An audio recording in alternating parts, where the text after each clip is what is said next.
Hello and welcome back to Pravus Gaming and more Democracy 3 Africa, playing as Egypt. Okay, so we've managed to survive our first couple of years. Good! That was sort of the real question, was I going to survive? Because, oh boy! Egypt's supposed to be a toughie. You'll notice, by the way, that our political capital has once again gotten reset. This time, though, I am not going to be trying to get it back down to where it was, because I did a bit of testing, and it does appear that if I go on to the next turn, then it does go to the correct amount of political capital. I could spend it all right now, and I'll get to, 60 or 70 or whatever political capital I'm supposed to have. And if I didn't spend any, I would get the same number. So I have to assume that it does fix itself when I click the next turn. So I'm just going to ignore this in the future. But now you guys know. All right, let's begin with year 3. Oh, crap. Liberal plot! Our intel department has uncovered cause for concern. Apparently a hardcore offshoot of the human rights society called the Freedom League might be taking their liberal agenda a bit too far. Great, so now we know that there are people who are looking to assassinate me. Very good. Oh, we have to appoint a UN ambassador, do we? That's fine. Our ambassador to the UN retires this year, and we need to name a successor as soon as possible. Much will be made of whether we appoint a hardliner who sticks up for the country or someone more able to compromise. So we could have a patriot who will fight tooth and claw for our interests, not popular internationally. Patriotic, more conservative citizens? Yeah, that sounds pretty good. Or a compromising liberal socialist with foreign relations bonuses. No, we're going to go with Malak Aissa, or however you pronounce that. We are looking at 43% of the vote. That is significantly up from where it was just a couple years ago. So here's hoping that things continue to improve. All right. Yeah, we have 62 political capital. I'm pretty sure that even if I had spent those 44 points earlier, I still would have 62 this turn. So I guess it's a good way to cheat in the game, but come on. I don't want to cheat. I don't need to cheat. I'm good at this game. Alright, let's move on. So, the liberals are looking to assassinate me, huh? Let's take a look at our security report. I mean, I'm surprised we got a thing about the Freedom League, but we didn't get anything about the Matriarchs of Justice. It would appear that women are far more threatening to me than the liberals. So why did I get a plot of power about these guys and not them? I don't know. I really don't know. That said, I'm not convinced that this is going to continue to go up for very long, because the membership of all these other groups is going down. Generally, that means that these will end up going down as well, but there are a couple of ways we can try to ensure that this isn't a problem. First things first, to protect my life, let us enact some CCTV cameras. There it is. Alright, so the CCTV cameras can be a great help in catching criminals, and cameras also deter crime. The installation costs are extremely high, and there are concerns about civil rights from people who don't like to feel that the government is constantly watching them. Too bad, I'm a dictator, I don't care what you think. We're going to put face recognition cameras everywhere. Now, conservatives love this. Violent crime and crime go way down because we are monitoring everything. Liberals hate this. Fair enough. Also, the civil uprising goes a little bit down. That's pretty good for us. We do want that to go away. But one of the good things about CCTV cameras, if you look down here, is this is also a part of our security entourage. Now, it says that our security effectiveness is useless. I'm not really sure why, because we do have a fair number of things that should be increasing my security. A fair bit. I'm not really sure, but either way, this should help, whether we'll still have useless security or not. The other thing that we can do, and I wasn't sure entirely if I was going to do this, but I guess I am, we are going to change our minority sexuality law. Now, an unfortunate thing about this is it does improve our democracy rating by doing this, but I feel like we have to at least an extent, in order to make sure that liberals don't want to murder me. So we are just kind of barely legalize it. We're going to do something kind of like this. Last time we went to just sort of equal rights, right? Because we didn't want to upset conservatives and religious too much. But we're going to just barely legalize it, I think. We're not going to go too far. Conservatives will still be pretty darn happy, so will the religious. Our democracy will go up, which will reduce our effective power, which is a little unfortunate, but I think it will be fine. This should make the liberals significantly happier, and by throwing them this bone, I don't think they will be inclined to kill me, so yeah, we'll call that a win. At the end of the day, my values and my principles are not as important as my life. Ah, great, the opposition members staged a walkout again.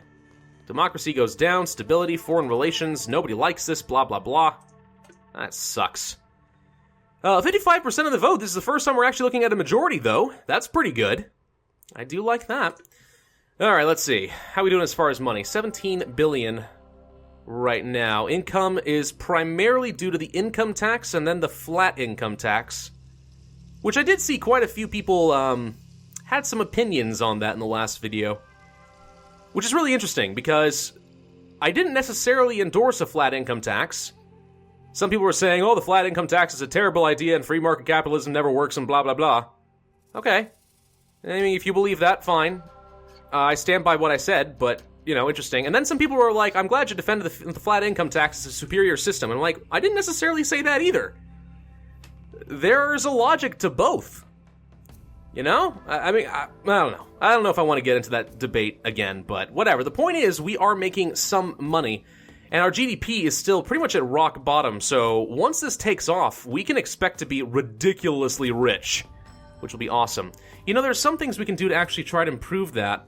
Well, actually, no, now that I think about it, there actually is an option to try and improve our productivity, which will be good for the economy, and also make women happier, because they're the ones most likely to try and kill me.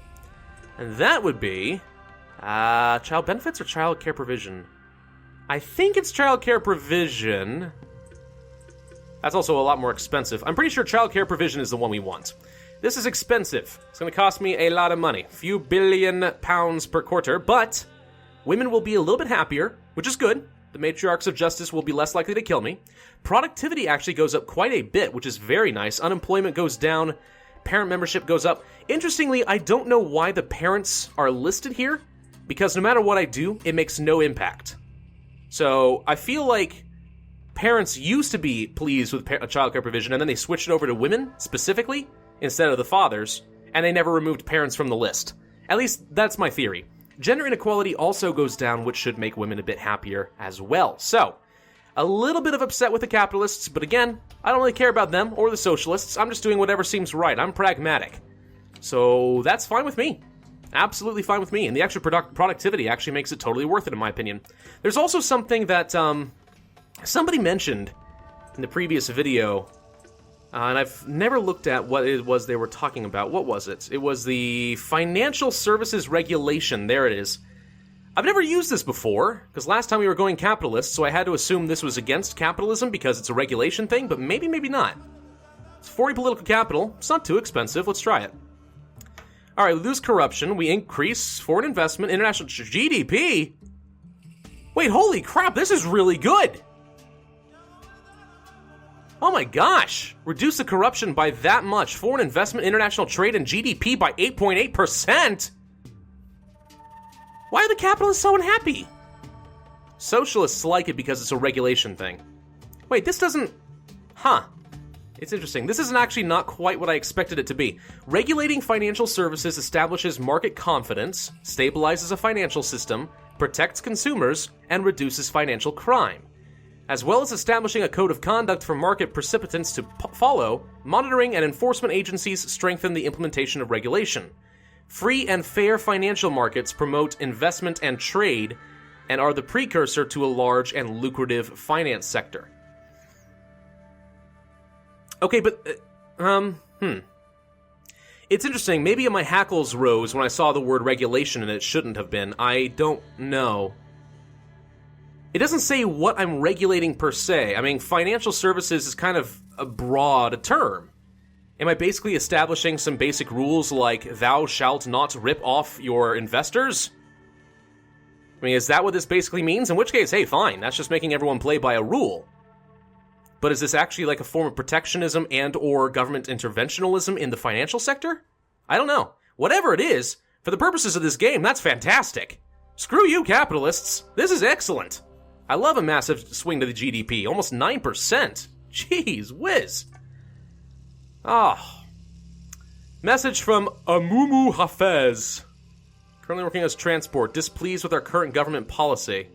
Young people and trade protectionists.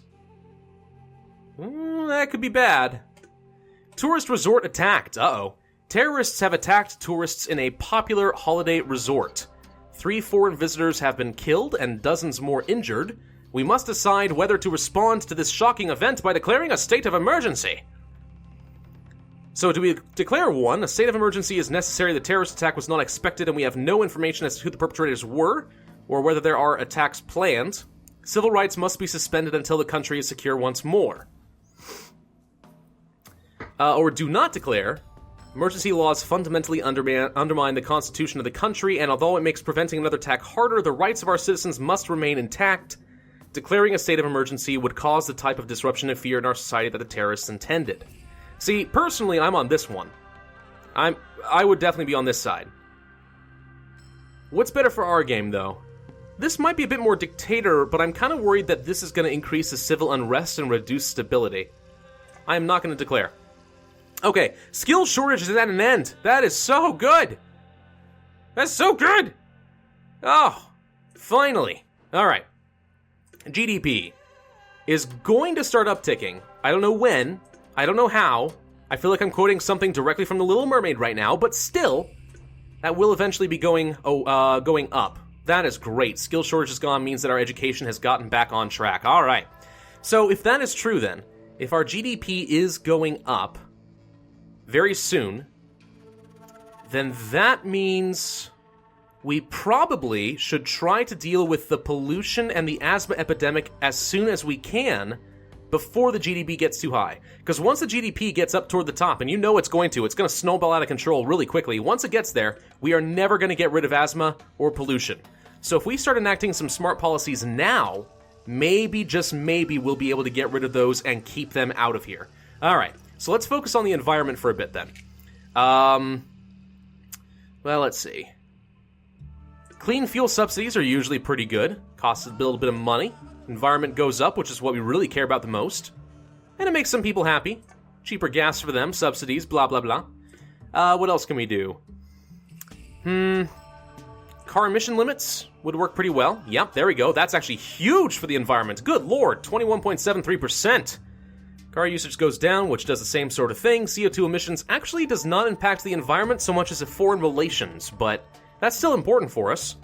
Motorists don't like it because, we're robbing them of some money. But it's okay. It gets offset by the fact that we just did some subsidies. You won't be too upset with me, will you? No, surely not. How about fuel efficiency standards? This seems pretty good. Oh, wait, no, actually, crap. This does not actually impact the environment itself. Boo. All right, well, we're still going to do it. So oil demand goes down and CO2 emissions goes down. That's pretty decent. This is actually not nearly as good as I would have liked. We'll stick with it, though. Why not? I mean, we already spent the capital. We might as well. And while we're at it, let's go ahead and pass hybrid car initiative. This is usually pretty good, too. So this will cost us about £319 million per quarter, but oil demand goes down. Environmentalists like it. The environment goes up by about 4.8%, which is pretty reasonable for what we're spending. Car usage goes up, that's true, but oh well, they're cleaner cars. We don't mind that much. It'll be fine. What else should we do? How about we can't ban low MPG cars. That's what I want to do next time, so let's move ahead on to the next turn, and we'll do the— Whoa! Nice! Homelessness, religious persecution, and obesity are all at an end. Holy crap, we are snowballing, guys. This is it! This is the moment Egypt was waiting for! All these horrible things ending. Foreign visit schedule. What does this mean? It is time to set the schedule for the year's diplomatic foreign visits. As head of state, you may choose to arrange tours with existing allies or in countries with which we would like to establish new friendships. These nations tend to lie in differing power blocks, and your choices will not go unnoticed. Do we visit a historic ally? Although foreign relations are good, this ally was initially an occupying force in our nation. The patriotic would see his ties broken, but this ally is a welcome source of foreign aid. We don't care about foreign aid. Do we build a new relationship? New lucrative trading partners. By arranging a visit with an emerging economic powerhouse, our own economy will rise with the tide. Yes, I think it is time to build some new relationships in my version of Egypt. All right. So what did we say we want to do? I think it was low MPG cars. Yeah, ban those. Shouldn't be a problem. Environment goes way up for that. CO2 emissions. Motorists absolutely hate this, but oh well. And car usage will go down. We don't really care if motorists like me at the end of the day. Look, I'm just trying to improve the environment and get rid of pollution. It's going down. It's working. Slowly but surely, I would love to end this game without any asthma. It's a pretty rare thing, Pretty dang rare. What about clean energy? There we go. Clean energy subsidies. It's a little expensive. How much money are we making? 6.16 billion. Not a lot. But I'd like to think that the GDP is going to start upswinging pretty soon, so this surplus is going to go up a lot in the future. Yeah, I think we can afford it. Let's do the clean energy subsidies. Cost about £2 billion. The environment goes up a lot, 21.69%. Capitalists do not like that we are messing with the market, but power blackouts is an event that also starts to go away. So this is pretty good for us. And the CO2 emissions will be helpful as far as our foreign relations are concerned. Actually, let's see if what's the relation here. There you go. Actually, our CO2 emissions are pretty low right now. Surprisingly low. Huh. Carbon tax income. Wait. Does low mean we're not putting out a lot of CO2 emissions, or does this mean this is bad? I actually don't know.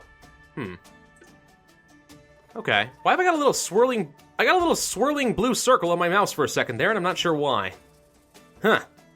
What else can we do? Why don't we go ahead and pass the diplomatic service? Let's get some more foreign relations. That's usually a pretty good thing, because we've been having a lot of issues with our border tensions lately, and I would like to see that gone out of the way. What else? How about... Let's see. Don't think I care about that. Pollution controls? You know what? Yeah, let's do the pollution controls, and let's set this to minimum. Now, this will have no impact on the GDP at all, but the environment will go up for 9% for very, very little cost. There's really no good reason not to have some basic pollution controls. Capitalists will be barely affected at all. But this is huge, and the GDP doesn't take a hit. I think that's pretty good. Minimal monitoring. We still have 16 freaking points to spend.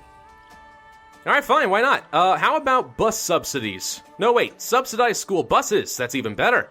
Parents will love it, and bus usage goes up. I like that.